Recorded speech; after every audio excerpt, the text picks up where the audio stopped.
नीति वचन 16 अध्याय 18 पद का लंबा और गहन विश्लेषण करने पर हमें यह समझ में आता है कि यह पवित्र शास्त्र का पद या वचन जीवन के एक महत्वपूर्ण सत्य को उजागर करता है।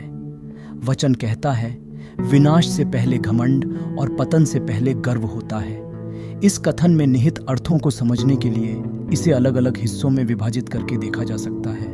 1. विनाश से पहले घमंड की प्रकृति। घमंड एक ऐसी मानसिक स्थिति है जिसमें व्यक्ति खुद को अन्य लोगों से श्रेष्ठ और अद्वितीय समझने लगता है। उसे लगता है कि वह जो भी कर रहा है या सोच रहा है वह सही है और उसमें किसी प्रकार की कमी नहीं है। यह आत्मसंतोष अक्सर व्यक्ति को अंधा बना देता है, जिससे वह दूसरों की सलाह या चेतावनी को अनदेखा कर देता है। विनाश की ओर पहला कदम। जब व्यक्ति घमंड में भर जाता है तो वह अपनी कमजोरियों और गलतियों को देखना बंद कर देता है। इसके कारण वह बार बार गलतियां करता है और ये गलतियां धीरे धीरे उसे विनाश की ओर ले जाती हैं। उदाहरण के लिए, यदि कोई व्यक्ति अपने ज्ञान या शक्ति पर अत्यधिक घमंड करता है तो वह जोखिम भरे निर्णय लेने लगता है जो उसे और उसके आसपास के लोगों को नुकसान पहुंचा सकता है। तो पतन से पहले गर्व और उसका प्रभाव। गर्व उस भावना को दर्शाता है जब व्यक्ति अपनी उपलब्धियों, संपत्ति या स्थिति पर अत्यधिक आत्ममुग्ध हो जाता है। गर्व व्यक्ति को यह महसूस कराता है कि वह अपराजेय है और उसकी स्थिति को कोई खतरा नहीं है। यह भावना उसे और भी ज्यादा असंवेदनशील और अहंकारी बना देती है। पतन की दिशा। गर्व का परिणाम होता है कि व्यक्ति दूसरों के साथ समानता से व्यवहार करना बंद कर देता है और यह समझने लगता है कि वह किसी से नीचे नहीं जा सकता। लेकिन यह भ्रम ही उसके पतन का कारण बनता है।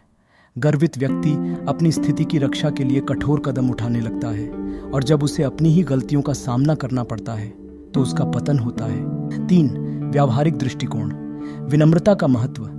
इस वचन का मुख्य उद्देश्य हमें यह सिखाना है कि विनम्रता ही वह गुण है जो हमें विनाश और पतन से बचा सकता है। जब हम विनम्र होते हैं तो हम अपनी गलतियों को स्वीकार करने और उनसे सीखने के लिए तैयार रहते हैं। विनम्रता हमें यह समझने में मदद करती है कि कोई भी व्यक्ति पूर्ण नहीं है और हम सभी को सुधार और प्रगति की आवश्यकता है। आत्मनिरीक्षण। यह पद हमें यह भी सलाह देता है कि हमें समय समय पर आत्मनिरीक्षण करना चाहिए और यह देखना चाहिए कि कहीं हम घमंड या गर्व में तो नहीं आ रहे हैं। यह आत्मनिरीक्षण हमें जीवन में संतुलन बनाए रखने में मदद करता है और हमें विनाश या पतन से दूर रखता है। 4. आध्यात्मिक दृष्टिकोण। दिव्य चेतावनी। यह वचन हमें यह भी बताता है कि घमंड और गर्व से परमेश्वर भी अप्रसन्न होते हैं। धार्मिक दृष्टिकोण से जब कोई व्यक्ति घमंड करता है तो वह ईश्वर की कृपा और मार्गदर्शन से दूर हो जाता है। यह दूरी उसे न केवल आध्यात्मिक पतन की ओर ले जाती है बल्कि जीवन में कठिनाइयों और कष्टों का सामना करने के लिए भी मजबूर करती है। निष्कर्ष। नीति वचन 16 अध्याय 18 पद एक गहरा और महत्वपूर्ण संदेश देता है कि घमंड और गर्व ऐसे दुश्मन हैं जो व्यक्ति को उसकी सफलता और शांति से दूर कर सकते हैं। यह वचन हमें सिखाता है कि हमें जीवन में सादगी, विनम्रता और आत्मज्ञान को अपनाना चाहिए। अगर हम इन गुणों को अपने जीवन में बनाए रखेंगे तो हम न केवल विनाश और पतन से बच सकेंगे बल्कि जीवन में स्थायी सफलता और संतोष भी प्राप्त कर सकेंगे।